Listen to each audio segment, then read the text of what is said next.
जो मोदी कभी गुजरात में नहीं कर पाए वो योगी ने 5 सालों के अंदर उत्तर प्रदेश में करके दिखा दिया।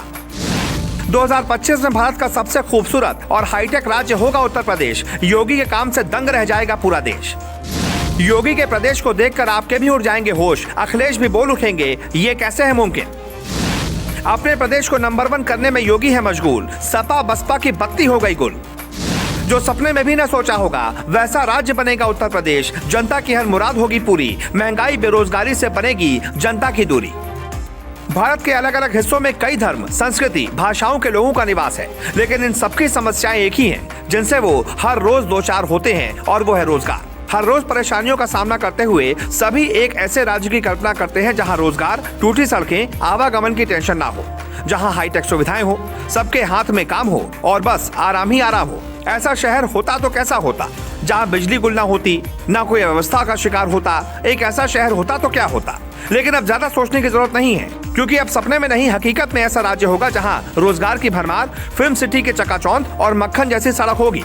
एक ऐसा राज्य जो तमाम सुविधाओं से आने वाले सालों में परिपूर्ण होगा। एक राज्य जिसकी मिसाल पूरे भारत में दी जाएगी। अब आप ये सोचेंगे कि आखिर वो कौन सा राज्य है और आखिर किस तरह से उसकी सूरत बदलेगी, लोगों को इससे क्या फायदा होगा। तो हम बात कर रहे हैं भारत के सबसे ज्यादा आबादी वाले राज्य उत्तर प्रदेश की, जिसकी कमान योगी के हाथों में। वो प्रदेश जो एक जमाने में बेरोजगारी से ग्रसित था, जहां लोग असुरक्षित थे, सिर्फ जातिवाद का बोलबाला था, वहां अब लोग सुरक्षा के घेरे में महफूज महसूस करते हैं। इस राज्य को और हाईटेक और रोजगार से भरपूर सपनों जैसा राज्य बनाने की प्लानिंग योगी आदित्यनाथ ने की है।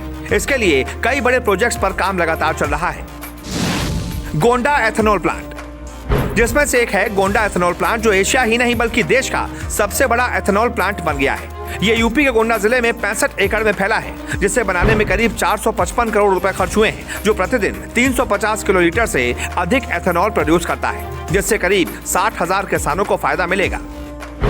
जेवर इंटरनेशनल एयरपोर्ट, दूसरा बड़ा प्रोजेक्ट योगी सरकार का जेवर इंटरनेशनल एयरपोर्ट है, जो देश का सबसे और दुनिया का चौथा सबसे बड़ा एयरपोर्ट है। जेवर एयरपोर्ट में एशिया पैसिफिक ट्रांजिट हब विकसित करने की योजना है। इसे ट्रांजिट हब बनाने की प्लानिंग चल रही है। ट्रांजिट हब बनने से एयरपोर्ट में फ्लाइट का अधिक आना जाना होगा। जब फ्लाइट अधिक आएंगी तो रोजगार के अवसर बनेंगे और व्यापार भी बढ़ेगा। यहाँ से हर साल करीब 1 करोड़ 20 लाख यात्री हवाई उड़ान भरेंगे, जो 2024 तक शुरू हो जाएगा। केन बेतवा लिंक परियोजना, सूखे बुंदेलखंड में सिंचाई और पेयजल की समस्या को दूर करने के लिए केन और बेतवा नदी के बीच सरकार 221 किलोमीटर की नहर बनवा रही है। फिलहाल 70% अन्नदाताओं के खेतों तक पानी पहुंचाया जा रहा है। फिलहाल 45 लाख हेक्टेयर कृषि भूमि में सिंचाई हो रही है और साल 2025 तक 65 लाख हेक्टेयर कृषि भूमि की सिंचाई का लक्ष्य रखा गया है। प्रोजेक्ट के तहत 103 मेगावाट हाइड्रो पावर और 27 मेगावाट की क्षमता वाला सोलर प्लांट बनाया जाएगा। रोजगार के अवसर बढ़ाने और पलायन दूर करने में परियोजना काफी कारगर साबित होगी। केन बेतवा लिंक परियोजना में मध्य प्रदेश और उत्तर प्रदेश के 13 जिले आते हैं। मध्य प्रदेश के 9 जिलों में पन्ना, टीकमगढ़, छतरपुर, सागर, दमोह, दतिया, विदिशा, शिवपुरी और रायसेन शामिल हैं। वहीं उत्तर प्रदेश के बांदा, महोबा, झांसी और ललितपुर जिले हैं। योजना से सभी जिलों को पेयजल के साथ सिंचाई में भी लाभ होगा। माना जा रहा है कि करीब 9.5 लाख किसानों को फायदा पहुंचेगा। नव्य अयोध्या प्रोजेक्ट, रामनगरी अयोध्या में तेज गति से विकास के काम जारी है। एक तरफ प्रभु श्री राम का भव्य मंदिर बन रहा है, तो दूसरी तरफ मूलभूत सुविधाओं को बढ़ाया जा रहा है। इसी के तहत नव्य भव्य परियोजना का निर्माण हो रहा है। इस कड़ी में 3 गांवों की 1450 एकड़ की जमीन पर ग्रीनफील्ड टाउनशिप योजना आकार लेगी, जिसे वैदिक सिटी के रूप में बसाया जाएगा। ये 30 राज्यों के लिए अतिथि गृह का निर्माण भी होगा।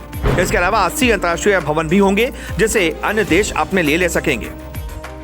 गंगा एक्सप्रेसवे, यूपी में एक्सप्रेसवे बनाकर योगी सरकार बुनियादी ढांचे को मजबूत करने में जुटी है। पूर्वांचल एक्सप्रेसवे, बुंदेलखंड एक्सप्रेसवे की शुरुआत के बाद से अब योगी सरकार का पूरा फोकस सबसे लंबे गंगा एक्सप्रेसवे पर हो गया है। 6 लेन के गंगा एक्सप्रेसवे की आधारशिला पीएम मोदी ने 18 दिसंबर 2021 को शाहजहांपुर में रखी थी। ये यूपी के 12 जिले मेरठ, हापुड़, बुलंदशहर, अमरोहा, संभल, बदायूं, शाहजहांपुर, हरदोई, उन्नाव, रायबरेली, प्रतापगढ़ और प्रयागराज से गुजरते हुए राज्य के पूर्वी और पश्चिमी हिस्सों को जोड़ेगा। 594 किलोमीटर लंबा गंगा एक्सप्रेसवे राज्य का सबसे लंबा एक्सप्रेसवे होगा। इसकी वजह से प्रयागराज और दिल्ली की दूरी भी कम होगी। इसकी सबसे अनूठी विशेषता इस पर बनने वाली 3.5 किलोमीटर लंबी हवाई पट्टी होगी। ये हवाई पट्टी भारतीय वायुसेना के लड़ाकू विमानों के लिए आपातकालीन रनवे का काम करेगी। दिल्ली मेरठ रैपिड रेल, अब दिल्ली मेरठ जाने के लिए यात्री जल्द ही रैपिड रेल का इस्तेमाल कर सकेंगे। अब जल्द ही रैपिड रेल के पहले चरण का संचालन शुरू हो सकेगा। देश की पहली रैपिड रेल 160 किलोमीटर प्रति घंटे की स्पीड से चलेगी, जिससे दिल्ली से मेरठ का सफर मात्र 50 मिनट में पूरा होगा। इसके संचालन से दिल्ली, नोएडा, गाजियाबाद, मोदीनगर और मुरादनगर के लोगों को सीधे फायदा मिलेगा। इसके संचालन से जहां सड़कों पर ट्रैफिक कम होगा, वहीं वायु प्रदूषण को भी काबू करने में मदद मिलेगी। Lucknow ring road. उत्तर प्रदेश की राजधानी लखनऊ के लोगों को इस रिंग रोड का सीधा फायदा मिलेगा। शहर से गुजरने वाले 5 राजमार्गों को जोड़ने के लिए बन रही 104 किलोमीटर लंबी आउटर रिंग रोड का काम नवंबर तक पूरा हो जाएगा। 6000 करोड़ रुपए से बन रही 8 लेन की इस सड़क को अब तेजी से पूरा कर लिया जाएगा। इसका अधिकांश भाग भी बनकर तैयार हो चुका है। UP metro project. Uttar Pradesh में जल्दी 12 शहरों में मेट्रो रेल नेटवर्क होगा। लखनऊ, गाजियाबाद, नोएडा, ग्रेटर नोएडा और कानपुर में मेट्रो रेल के सफल संचालन के बाद राज्य सरकार गोरखपुर, वाराणसी, मेरठ, बरेली, झांसी और प्रयागराज में सेवाओं का विस्तार करने पर ध्यान केंद्रित कर रही है, जबकि आगरा में परियोजना पूरी भी होने वाली है। Film city. हॉलीवुड की तर्ज पर गौतम बुद्ध नगर में बनाई जाने वाली फिल्म सिटी यमुना सिटी में 6000 करोड़ की लागत से 1000 एकड़ में तैयार हो रही है, जिसमें करीब 15000 लोगों को रोजगार मिलेगा। इस फिल्म सिटी के पास 250 एकड़ जमीन पर फिनटेक सिटी बसाई जाएगी। इसे मिनी मुंबई कहा जाएगा। वहीं इसके पास एक इंटरनेशनल जेवर एयरपोर्ट भी बनाया जा रहा है, जो एशिया का सबसे बड़ा इंटरनेशनल एयरपोर्ट होगा। यही वो प्रोजेक्ट्स हैं जिसके पूरे होते ही नए उत्तर प्रदेश की पहचान दुनिया भर में होने वाली है, जिससे गरीबी, रोजगार जैसी समस्या खत्म हो जाएगी और एक स्वर्णिम प्रदेश की पहचान बन पाएगी।